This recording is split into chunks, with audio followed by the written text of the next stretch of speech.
आप दोनों कहना क्या चाहते हैं? आप हमारे पुत्र हैं। जी महाराज। इसका प्रमाण? महाराज ठीक कहता है, माता सीता को इसका प्रमाण देना ही चाहिए। अपनी परीक्षा का बड़ा प्रमाण क्या हो सकता है? वो पहले भी दे चुकी है और किसी प्रमाण की आवश्यकता नहीं है। परंतु वो अयोध्या वासियों ने नहीं देखी है। माता सीता हमारे लिए परम पूजनीय है, उनकी वाणी हमारे लिए प्रमाण स्वरूप है। वो जो कह देंगे हम मान लेंगे।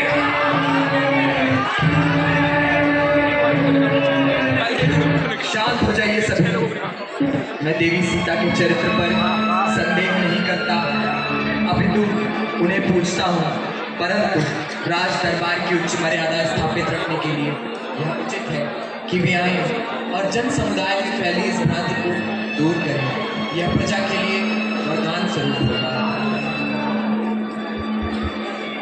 लवकुश द्वारा यह कहने पर कि वे राजा राम के पुत्र हैं, प्रजा उनसे प्रमाण मांगती है। राजा राम के आदेश पर इस दृश्य में सीता माता और महर्षि वाल्मीकि का आगमन होता है।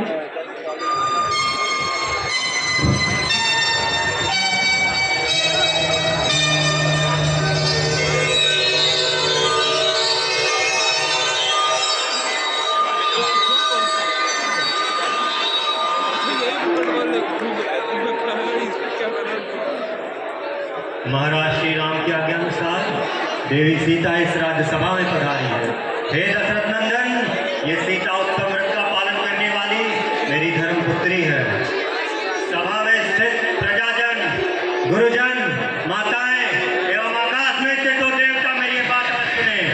मैं प्रजोता का दसवां पुत्र वाल्मीकि, मेरे मुख में कभी कोई असत्य नहीं निकला और मैं इस सभा में प्रमाण पूर्वक कहता हूँ कि ये दोनों आप ही के पुत्र हैं। यदि आपको मेरी बात पर विश्वास हो तो इन्हें आदर सहित स्वीकार करें एवं राज सिंहासन पर स्थान दें। महाभाव एवं मर्यादा किसी प्रमाण की आवश्यकता नहीं। मेरा विश्वास ही मेरा प्रमाण है। यदि वे चाहें तो साक्ष्य दें, परंतु मेरे लिए उनका सम्मान ही सर्वोपरि है।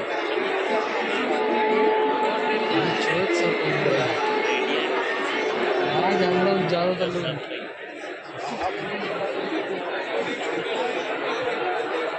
मैं श्री रघुनाथ जी के सिवा किसी दूसरे पुरुष का मन से भी चिंतन नहीं करती।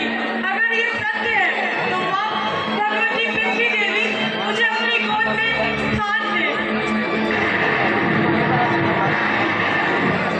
अगर मैं मन, वचन और कर्मों द्वारा सिर्फ श्री रघुनाथ जी की आराधना करती हूँ तो माँ भगवती पृथ्वी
माता सीता भूदेवी के साथ धरती में समा जाने के बाद महाराज राम क्रोध में आकर पूरी दुनिया का ही विध्वंस करने वाले होते हैं।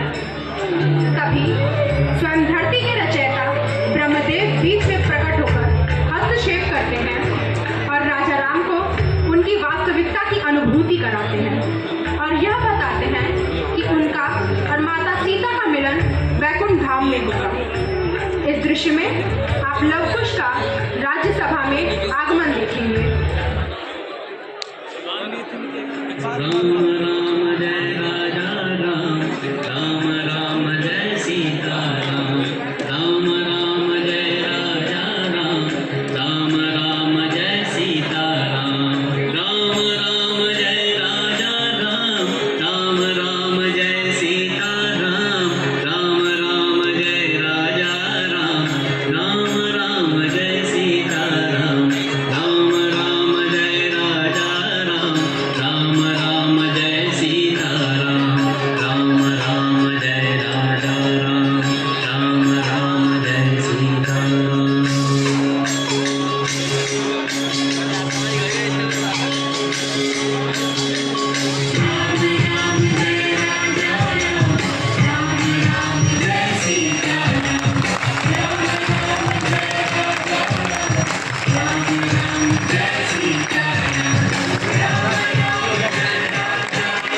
कुछ वर्षों पश्चात राजा राम राजपाट अपने भाइयों के पुत्रों को सौंपकर चारों भाई संग जल समाधि ले लेते हैं।